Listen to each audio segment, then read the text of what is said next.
السلام عليكم خوتي وخواتاتي، كي دايرين؟ لاباس عليكم؟ واش اخباركم؟ سمحوا لي على هاد الغيبه الطويله اللي غبرت عليكم، والله العظيم غير مع الخدمه والظروف وما عنديش الوقت فين نصور.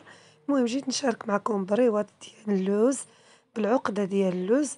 انا هنايا خديت 3 كيلو ديال اللوز لانه محتاجه كيلو ونص ديال البريوات وكيلو ونص ديال كعب الغزال، ودرت حتى بريوات ديال كاوكاو بلدي اللي بقشرته. المهم هما راه غادي نشاركهم معكم بوحدهم في فيديو واحد اخر.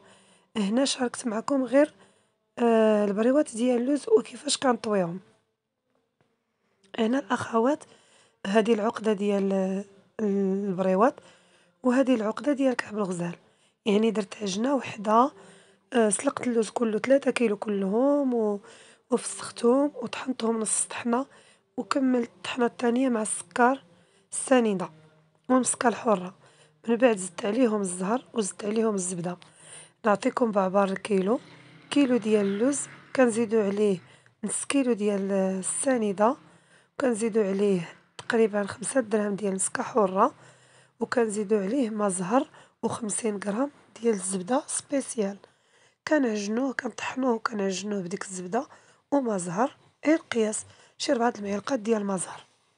المهم كنحطو حدانا نص كاس وكنهزوه بعيننا ميزاننا صافي، وواحد المعلقه ديال الكليكوز باش كتجينا الحشوه معلكه لا في الكعاب ولا في البريوات. المهم بقاو معايا شوفوا الطريقه ديال الطوي ديال البريوات، ونتمنى يعجبكم الفيديو. ما تنساوش اللايك والاشتراك وتفعيل الجرس. المهم هذه الورقه اللي كنقطعها بالحجم اللي انا بغيت. هنا عندي زلافه دايره فيها الماء والدقيق على شكل يعني بحال الشكل اللي باغا نخدم الورقه، هي باش كنلصق، ما كنلصقش بالبيض على حساب الزفوريه. نتمنى الفيديو يعجبكم، ما تنساونيش بكومونتيرات زوينه، ورمضان مبارك سعيد علينا وعليكم وعلى جميع المسلمين. بقاو مع الفيديو حتى الاخر وشوفوا لا كوموند ديالي وقولوا لي كيفاش جاتكم.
هي لا كوموند ديالي، نتمنى تعجبكم، ما تنساوش لايك والاشتراك، شي كومونتير زوين، والسلام عليكم ورحمة الله تعالى وبركاته، إلى فيديو جديد إن شاء الله بإذن الله.